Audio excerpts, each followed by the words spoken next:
Hey everyone, आज जो मैं मूवी आपके लिए लेकर आई हूँ वो एक साइंस फिक्शन मूवी है जिसका नाम मैग है। मूवी शुरू होती है तो हमें दिखाया जाता है कि एक टीम गहरे समुद्र में फंसे सोल्जर्स को रेस्क्यू करने की कोशिश कर रही है। टीम का लीडर जोनस कई लोगों को बचा सकता है, लेकिन उनके मिशन में एक बाधा आ जाती है क्योंकि कोई चीज उनके सबमरीन पे हमला कर देती है। जोनस शॉक हो जाता है जब वो देखता है कि दीवारें टूटकर अलग हो रही हैं। वो जल्दी से सोल्जर्स को रेस्क्यू कर सबमरीन में ले लेता है, लेकिन तभी उसे पता चलता है कि टीम के कुछ लोग तो नीचे ही फंसे रह गए। जोनस वहां जाकर सबको बचाने की कोशिश करता है, लेकिन क्रिएचर कॉन्टिन्यूसली हमला करता रहता है। इस वजह से जोनस अपनी लाइफ का टफेस्ट डिसीजन लेता है और नीचे फंसे लोगों को वहीं छोड़ जाने का डिसाइड करता है ताकि वो बाकी लोगों को बचा सके। जोनस सबमरीन को लेकर निकलता है तो दूसरी वाली सबमरीन पानी के प्रेशर की वजह से एक्सप्लोड हो जाती है। 5 साल बाद शंघाई शहर में एक हेलीकॉप्टर समुद्र के ऊपर उड़ रहा होता है जो कि एक रिसर्च सेंटर मानावन में लैंड करता है। मॉरिस नाम का आदमी हेलीकॉप्टर से नीचे उतरता है और अपने दोस्त जैंग से मिलता है। जैंग रिसर्च स्टेशन का डायरेक्टर होता है। वो दोनों साथ में बिल्डिंग में एंटर करते हैं और जैंग मॉरिस को अपनी बेटी सुइन से मिलाता है। सुइन जो कि रिसर्च टीम की लीडिंग बायोलॉजिस्ट है। आखिरकार वो लैब में पहुंच जाते हैं और मॉरिस अपने सामने का सीन देखकर हैरान हो जाता है। वो समुद्र के विशाल जीवों को देखता है। एक्चुअली ये पूरा रिसर्च सेंटर समुद्र के अंदर बना होता है। फिर जैंग मॉरिस को सभी टीम मेंबर से इंट्रोड्यूस कराता है और ये भी बताता है कि मॉरिस ही है जिसने इस जगह में पैसे इन्वेस्ट किए थे। अब हमें पता चलता है कि ये लोग मरियाना ट्रेंच के मिशन पर हैं, क्योंकि उन्हें लगता है कि ये जगह जितनी गहरी दिखती है उससे कई गुना ज्यादा गहरी है। जैंग सोचता है कि ये जगह हाइड्रोजन सल्फाइड की लेयर से ढकी हुई है और असली ओशन लाइफ तो इस लेयर के नीचे है जो अभी तक डिस्कवर नहीं की गई है। उनकी टीम की लीड कैप्टन लोरी ओशन के बॉटम में पहुंच जाती है और वही होता है जो इन्होंने सोचा था। वो ओशन के बॉटम को पार कर जाते हैं और एक अलग ही दुनिया में एंटर करते हैं। वो लोग एक इकोसिस्टम को देखकर हैरान हो जाते हैं जो कि स्ट्रेंज ऑर्गेनिज्म से भरा हुआ था। जैंग समझाता है कि हाइड्रोजन बैरियर की वजह से यहाँ का टेम्परेचर ऊपर के ओशन से ज्यादा है, उसी वजह से यहाँ अलग अलग प्रकार के ऑर्गेनिज्म पैदा हो पाए। तभी उनकी टीम रडार में कुछ बहुत बड़ी चीज नोटिस करती है जो इन्हीं की तरफ बढ़ रही थी, और वो बड़ी चीज एक क्रिएचर होता है जो इनकी सबमरीन से टकरा जाता है,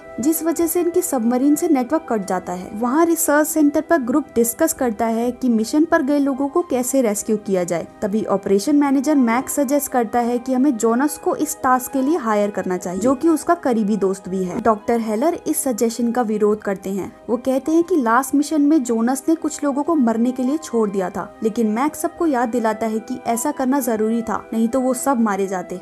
वो सब लोग थाईलैंड जाते हैं जहाँ जोनस ने तभी से अल्कोहल पीना स्टार्ट कर दिया था जब से वो लास्ट मिशन से लौटा था। वो उन सभी लोगों की मौत का जिम्मेदार खुद को मानता था। मैक जोनस को कन्विंस करने की कोशिश करता है कि वो इस रेस्क्यू मिशन के लिए हाँ कर दे, लेकिन जोनस मना कर देता है क्योंकि वो अब और लोगों की जान नहीं गंवाना चाहता। लेकिन जोनस का माइंड जल्दी ही बदल जाता है जैसे ही उसे पता चलता है कि उसकी एक्स वाइफ लॉरी भी वहाँ फंसी हुई है। वहाँ समुद्र के नीचे टीम अपने चैनल्स कनेक्ट कर लेती है और सबमरीन में फिर से लाइट्स चालू हो जाती हैं। लाइट को देखकर क्रिएचर उन पर फिर से अटैक कर देता है, जिस वजह से लॉरी इंजर्ड हो जाती है और इनके ऑक्सीजन टैंक्स भी फूट जाते हैं। वहाँ सुइन को पता चलता है कि उसके टीममेट्स के पास ऑक्सीजन खत्म हो रही है और वो खुद वहाँ जाकर उन्हें बचाने का डिसाइड करती है। वो अपनी बेटी को हक करती है और प्रॉमिस करती है कि वो वापस जरूर लौटेगी। सुइन सबमरीन में बैठकर समुद्र के बैरियर को पार कर जाती है। वो सोचती है कि वो बहुत धीरे धीरे आगे बढ़ेगी जिससे वो किसी खतरनाक जीव को डिस्टर्ब ना करे। वो जल्द ही अपने दोस्तों को ढूंढ लेती है जो वहाँ फंसे हुए थे। वो डैमेज वेसल को हुक से पकड़ने की कोशिश करती है, बट तभी कुछ चीज उस पर पीछे से अटैक कर देती है और उसकी सबमरीन खिलौने की तरह लुढ़क जाती है। वो जल्दी ही खुद को बैलेंस कर लेती है, लेकिन एक विशाल पैरों का जाल उसकी सबमरीन को चारों ओर से घेर लेता है और उसकी सबमरीन को तोड़ने लगता है। लेकिन उसी समय वो पीछे हटने लगता है, जिससे सुइन को पता चलता है कि एक इससे भी बड़ा क्रिएचर आ रहा है। जल्दी सुइन को दिखता है कि ये तो मैग्लाडोन है, जो कि माना जाता था कि एक्सटिंक्ट हो चुकी है। वो हैरान होने के साथ साथ डर भी जाती है। मैग्लाडोन उस पर हमला ही करने वाली होती है कि एक लाइट के सोर्स की वजह से वो डिस्ट्रैक्ट हो जाती है और उसकी तरफ चली जाती है। हमें पता चलता है कि वो लाइट जोनस की सबमरीन से आ रही है, जो टीम को रेस्क्यू करने वहाँ आ रहा होता है। जोनस वहाँ पहुंचकर टीम को रेस्क्यू करना स्टार्ट करता है, लेकिन मैग्लाडोन फिर से उनकी तरफ बढ़ रही होती है। एक टीममेट सबको जोनस की शिप में धक्का देकर खुद को डैमेज शिप में बंद कर लेता है और सारी लाइट्स ऑन कर लेता है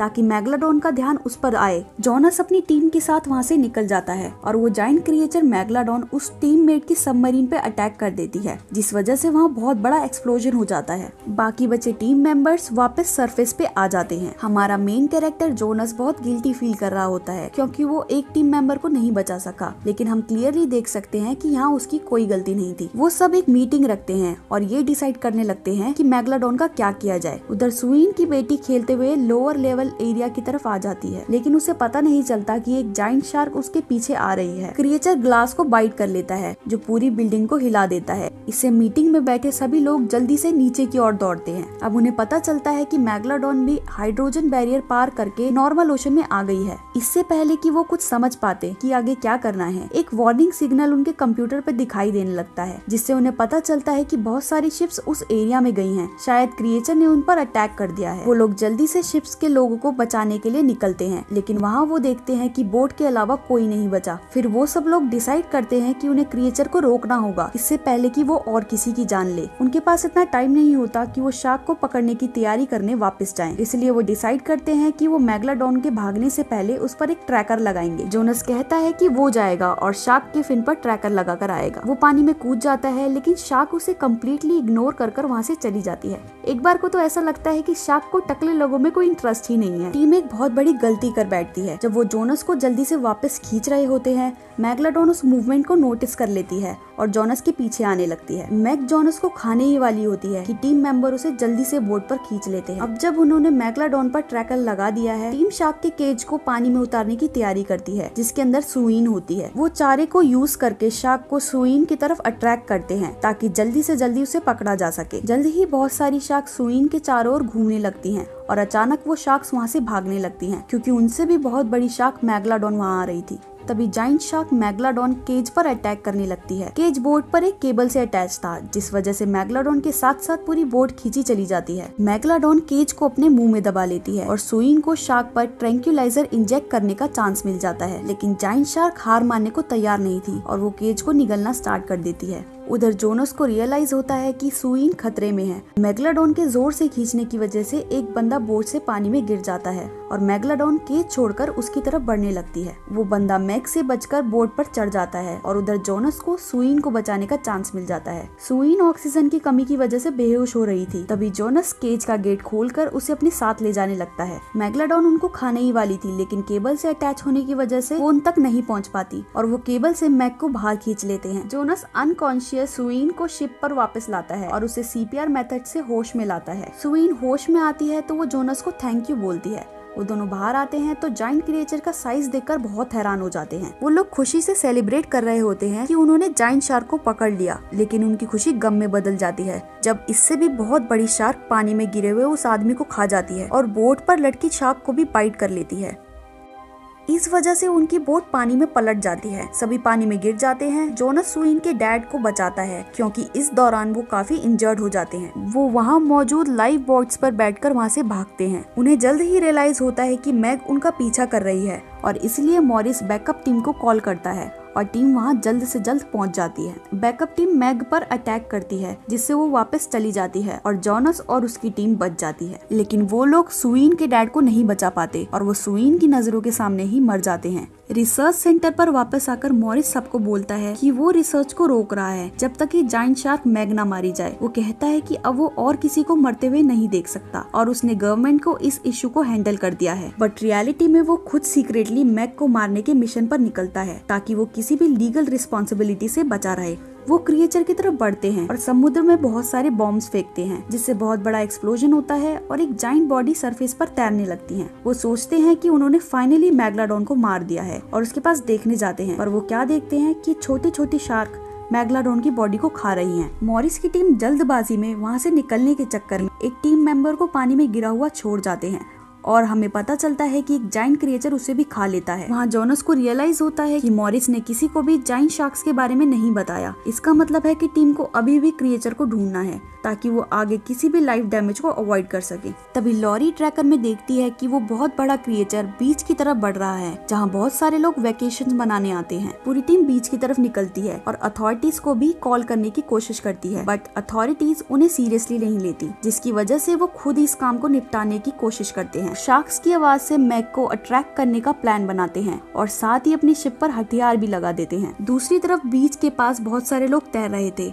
जायंट क्रिएचर लोगों के पास आ जाता है और सबको निगलने लगता है, जिससे सब अपनी जान बचाने के लिए वहाँ से भागते हैं। लेकिन अब क्रिएचर शार्क्स की आवाज सुनकर अपनी डायरेक्शन बदल लेता है। वहाँ जोनस और सुइन अपनी शिप पर मैग का इंतजार कर रहे थे। तभी मैग वहाँ आकर उन पर अटैक करना स्टार्ट कर देती है। जोनस वहाँ से निकलने में कामयाब हो जाता है और मैग जो अभी भी उनके पीछे थी वो ट्रेंचेस की वजह से उसे पकड़ नहीं पाती। जोनस मेगलाडॉन को सुइन के पास ले आता है क्योंकि अब वो अपने वेपन से उस पर अटैक करने वाली थी, लेकिन टारगेट मिस हो जाता है, जिस वजह से एक ह्यूज एक्सप्लोजन हो जाता है। वहीं ऊपर से 2 हेलीकॉप्टर इस एक्सप्लोजन को देखकर ये चेक करने आते हैं कि आखिर वहाँ चल क्या रहा है। वहाँ वो इस ह्यूज क्रिएचर मैग को देखकर डिस्ट्रैक्ट हो जाते हैं और आपस में टकरा जाते हैं, जिससे एक बहुत बड़ा धमाका हो जाता है। अब इस धमाके की वजह से पानी के ऊपर रिसर्च टीम एक्सप्लोजन से बचने के लिए ओशन में कूद जाती है, जहाँ उन्हें क्रिएचर का खतरा होता है। सुइन क्रिएचर को जोनस के पास लाने में कामयाब हो जाती है और जोनस उस पर अपना वेपन लॉन्च ही करने वाला होता है, पर गलत टाइम पर सिस्टम काम करना बंद कर देता है। अब मैग जोनस पर अटैक करने आती है, तभी जोनस उसके नीचे से निकलकर शिप वेसल की मदद से उसके पेट में बहुत बड़ा कट मार देता है। बट अभी भी मैग उसका पीछा नहीं छोड़ती और अब वो जोनस की शिप को अपने मुंह में ले लेती है। वहाँ सुइन नोटिस करती है कि उसके टीम मेंबर्स और उसकी बेटी ओशन में हैं और वो उन्हें रेस्क्यू करने चली जाती है। सुइन अपने टीम मेंबर्स को बचाने में कामयाब हो जाती है। जोनस अकेले ही मैग का सामना करता है। मैग अभी भी उसकी शिप को मुंह में लेकर रखती है, इसलिए जोनस को शिप में से निकलना पड़ता है, जिससे उसे मैग की आंखों पर अटैक करने का चांस मिल जाता है। वो मैग की आंख पर अटैक कर देता है, जिससे वो पानी के ऊपर उछल जाती है। मैग के मरते के साथ ही छोटी शार्क्स उसे खाने आ जाती हैं और वहीं सुइन जोनस को बचाने आ जाती है ताकि वो शार्क्स उसे ना खा ले। फिर वो सब अपनी जीत सेलिब्रेट करते हैं और यही हो जाता है इस मूवी का दी एंड। अगर वीडियो पसंद आई हो तो चैनल को सब्सक्राइब जरूर कीजिएगा।